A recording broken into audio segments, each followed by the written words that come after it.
Thank you for tuning in today. I hope you and your family have had a wonderful Christmas and you're looking forward to a happy new year for 2025. I studied martial arts for 13 years when I was younger, and I became proficient in 3 different styles of karate and kenpo. As you progress towards being a black belt, the fundamentals don't change, but your ability to be more precise and skilled in using those fundamentals improves dramatically. I liken my martial arts training to being a better lover. The fundamentals, such as communication, touch, and being present with arousal and so on, those things don't change. But your ability to use those fundamentals to be better at sex, that's deeply connecting, as well as giving and receiving pleasure to strengthen your marriage, all those improve as you become more quote unquote black belt at sex. I occasionally ask my podcast guests for their black belt sex tips, and it's been over a year since I've done a roundup of the best black belt sex tips offered by my guests on this podcast. So today I've compiled the best into this episode. I hope your 2025 is your best year yet for your marriage. I hope your intimate connection, radiance as a couple, and shared pleasure becomes more meaningful. I hope you cherish your spouse deeply and commit to being the very best version of yourself in your marriage this new year. If your circumstances allow, I want to invite you to join us in March at our upcoming marriage retreat. This is a fantastic opportunity to grow deeper together as a couple and to practice some more black belt moves for communication, for intimacy, for closeness, and of course for sexual pleasure in your own relationship. You'll find all of the details about the retreat at getyourmarriageon.com and click on Couples Retreat. My first black belt sex tip today comes from Sophia Ashley. She talks about including energy work in her sexual play, and this is what she has to say. For me, the next step is really about adding some energy work to your practice and deepening that connection so you can get to those juicier, more spiritual, just even deeper levels of like connection. Because you need that baseline to get to that place. And that's where we add energy work, breath work, and tantra work to kind of the practice. But yeah, What's energy work? that's the fun place you can go. Tantra work is what's tantra?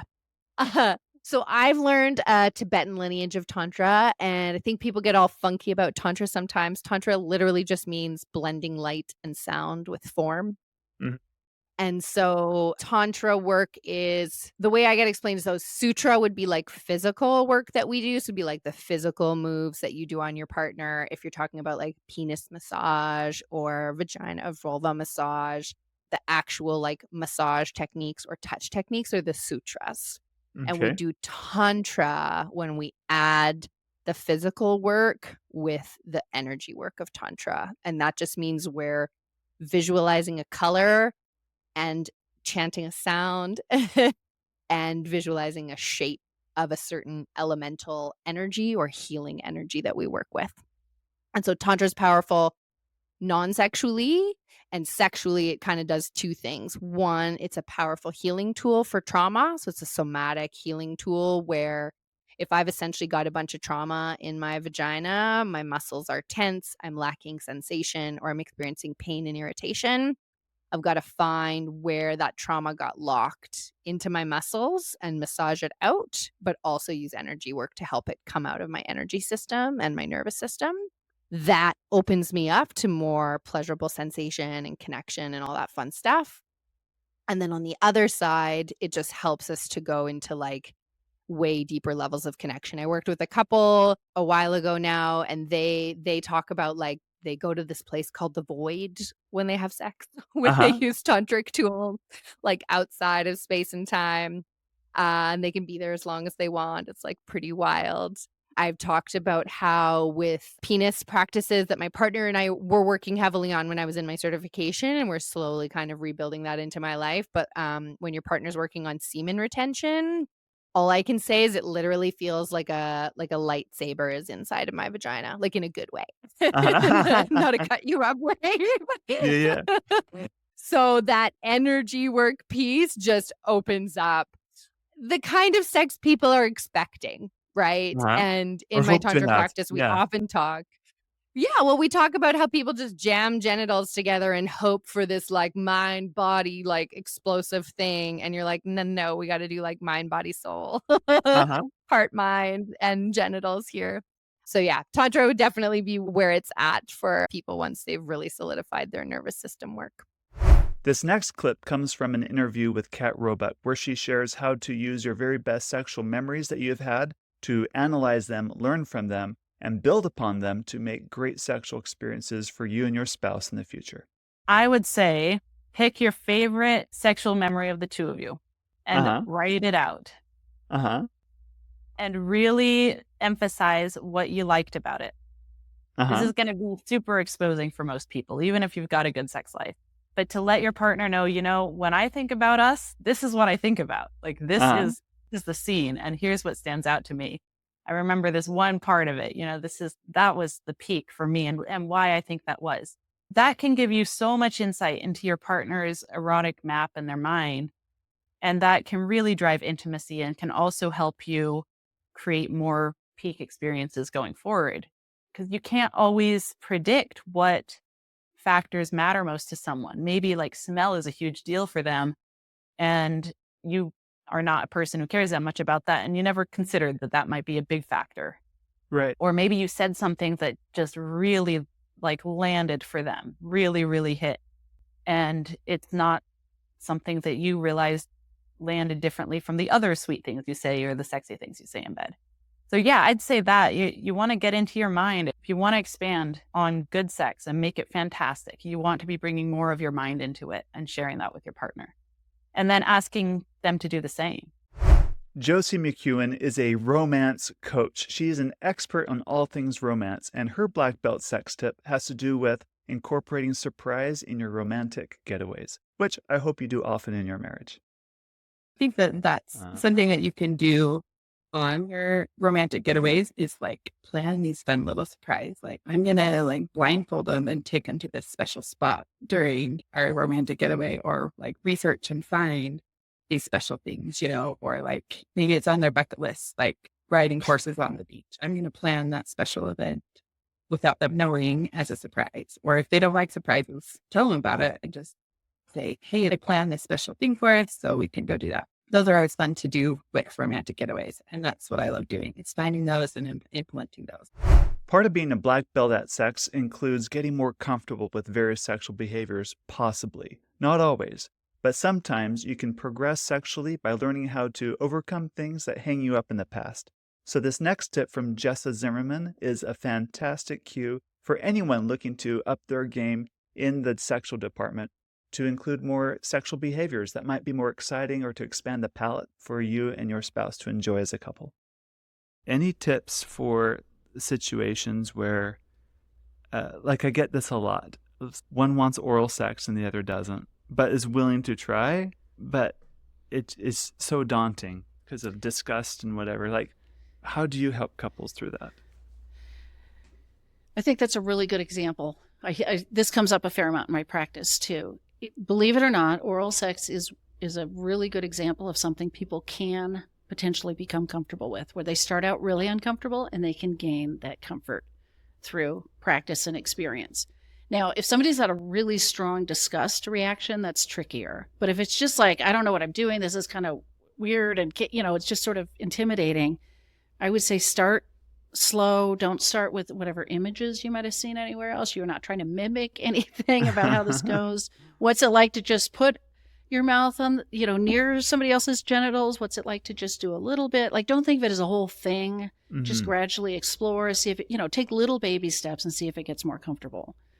But don't think about, like getting somebody to an orgasm or something like this. Can you do 20 seconds? Can you start there or something, right? Yeah. Or can you just kiss first? Or what's it like to explore just out of your own interest for what it feels like on your mouth versus the result you're trying to produce for somebody else? And break it down a little bit. But it's a good example of something that you really can develop comfort with and even joy. And, and some people really connect with the ability to give that kind of pleasure. So even the giving of it itself is erotic. Yes. Yeah, exactly. It can't either erotic or just gratifying. So often the person giving oral sex is not necessarily getting aroused by it. It's not doing the same thing for them that it is for the receiver. Mm-hmm. But they might really enjoy maybe the power, but at least the ability to give pleasure and really kind of get into that once they get more comfortable with the actual act. Mm-hmm. I love that. That's good. This next black belt sex tip comes from Adam and Carissa King. They were guests on my podcast, and we talked about play in the bedroom.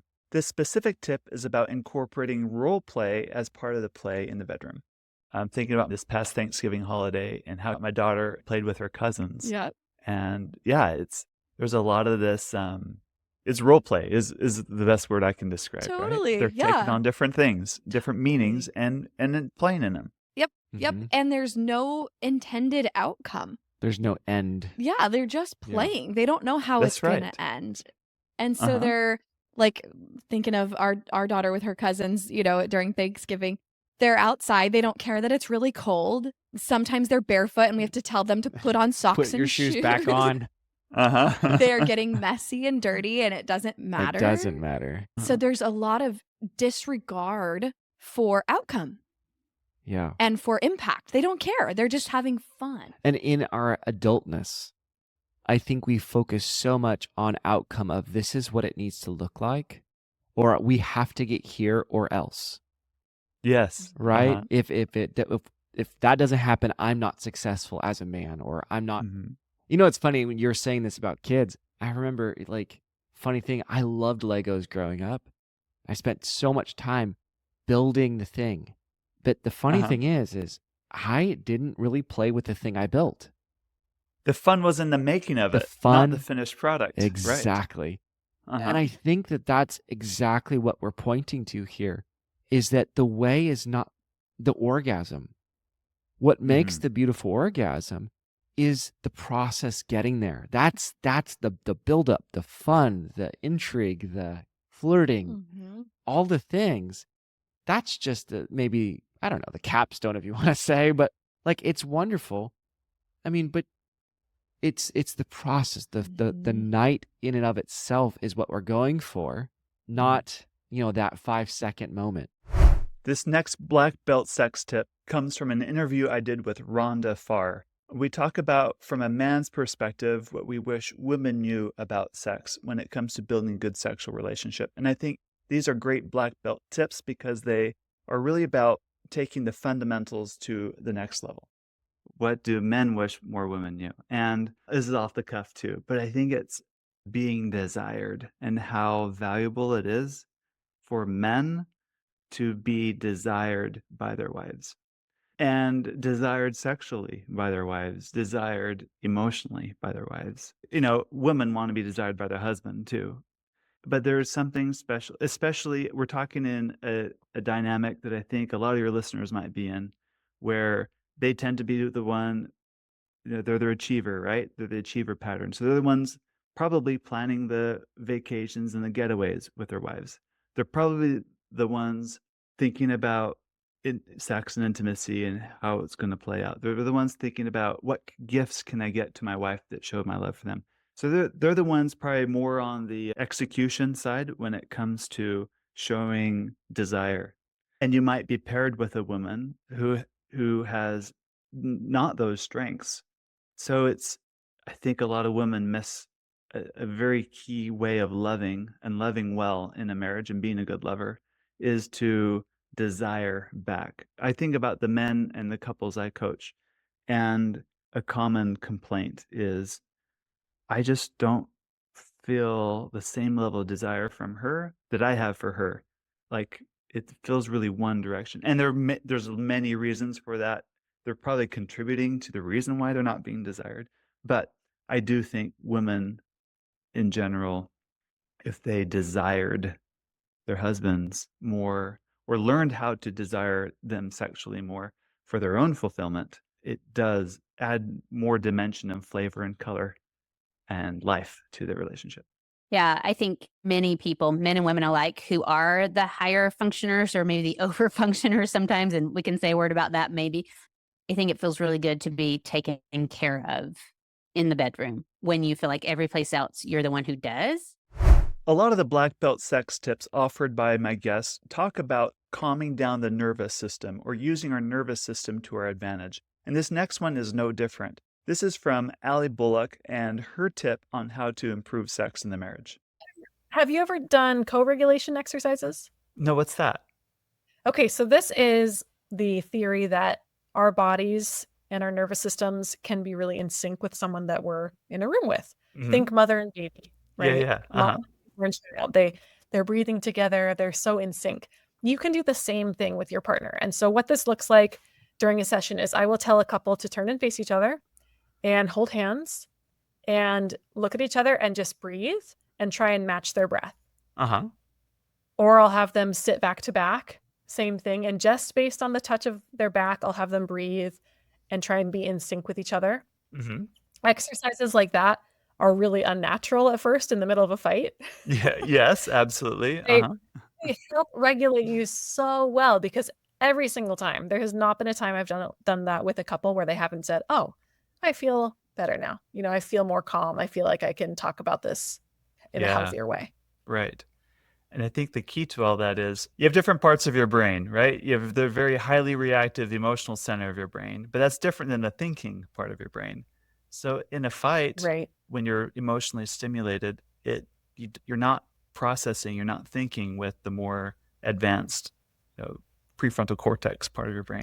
And guess which part of your brain is involved in creating and forming relationships and solving problems in that relationship? It's the front part of your brain, right? That prefrontal cortex. But if you can't reach it because you're too activated, you do need to learn how to as I like to say, calm the heck down. This next black belt sex tip comes from Amanda Louder. We did a podcast episode on novelty in the bedroom, including sex toys. And I like her tip here because it's not about the toy, it's not about the bondage or the other fun things you're going to do. It's about the meanings that are created within the marriage by using those things. Check it out. I love the quote from David Schnarch where he talks about the meanings that we create in our sexual relationship. And so it's not just like, a new position or a new toy or whatever to take things to the next level, but it's like, what deeper meanings can we create in this sexual relationship between the two of us? So I had a couple recently who really wanted to take things to the next level, and they wanted to try some bondage and tying her up and different things. And that's fantastic. That's great. If they're both on the same page with that, more power to them, right? But what I really wanted to get at the heart is what is doing that going to create for you when it comes to meaning in your relationship? And she was like, by allowing him to tie me up, it deepens my trust, right? I have to have a whole lot more trust in him that he's going to listen to me, that he's not going to do things outside of what I've consented to. And building that deeper trust with each other creates that deeper meaning. And that's really what takes it to the next level, not necessarily tying her up. It's not the leather. It's the meanings that you make with it. Yes. Right. And a little excitement helps go along. Sure. Move things along too. But yes. Yeah. That's really good. This next tip comes from Tammy Camp and about laughing and playing in the bedroom. My black belt sex tip would be to learn how to laugh in the bedroom. All right, good. So laugh in the bedroom. Yeah. It's not the sanctimonious and serious. We can have play and fun. Exactly. Yes, I think sometimes when we have it be too serious, then it isn't fun and we're just looking for checking off those check marks and then it's just not there. So we did this adventure the other day and we went on a hike first and we had to find things on a hike and we had to look for, it was a trail. And so we had sat down to dinner and we put together little things that we had to find. Like a scavenger hunt. Yep. So that was the theme. We'll call it a scavenger hunt. So the first part of the scavenger hunt was going on a trail and finding things like water or somebody throwing a rock in the river or even dog poop. Just funny things that we together decided. And I did tell Jake what the other side of it was, but I just said, okay, we just have to get all these things and put it together. So we went on this walk and as we found them, we checked them off. And so then afterwards I said, okay, here's the deal. How many did you check off? I think there was 17 of them that we checked off. So I said, okay, here's the fun part. Now we're going to do a different scavenger hunt. So I'm going to take pieces of tape and I'm going to put the same number. Scotch tape? Yep. The same number of items that we found on our scavenger hunt. I'm now going to put a piece of tape on different parts of my body. Scotch tape is hard to find. So in the dark, especially. Yeah. And we have a blindfold. So I would have made him be blindfolded. So put him all over. We talked about doing half and half. So you could do half and half if you wanted. But we put him all over. And then he had to find them. And so as he found them, he'd peel them off. And it was just such a fun adventure. We laughed, and it just was just fun to just be playing. The fun part and the thing that was probably best of all of it is when I got in the shower the next morning, I found several pieces of tape that we had not found before that we're still hiding. So I guess that goes to show you had so much fun Exactly. that you didn't quite find all the pieces of tape. we forgot to count. That's for sure. Yeah. That part did not become important anymore. No, that is so Yeah. good. This next tip comes from my friend Francie Winslow, and she talks about going to hotels for date night instead of other things you might do at date night, and how it's really helped her and her husband with their sexual relationship. Okay, so you might appreciate this because you have a large family, but our absolute go-to, truly like lifesaver, is we take regular hotel dates. Nice. Weekly, actually, is our aim. We go to a hotel weekly, and we don't spend the night. We go for probably anywhere from 2 to 5 hours. And it has been amazing. We price line it. And so the same price that you would pay basically for dinner and a movie for a date night, we get a nice, long, uninterrupted shower. Nobody's banging on the bathroom door. Nobody's screaming. Nobody needs us. We get maybe a nap. We get some long time for sensual touch, for conversation. Maybe we need a big cry. Maybe we need to just process some pain. Whatever it is that real life is bringing up, we have space to do it. And then we get to make love for an extended amount of time. I think what I have noticed is that the biggest game changer for a profoundly meaningful sex life is margin.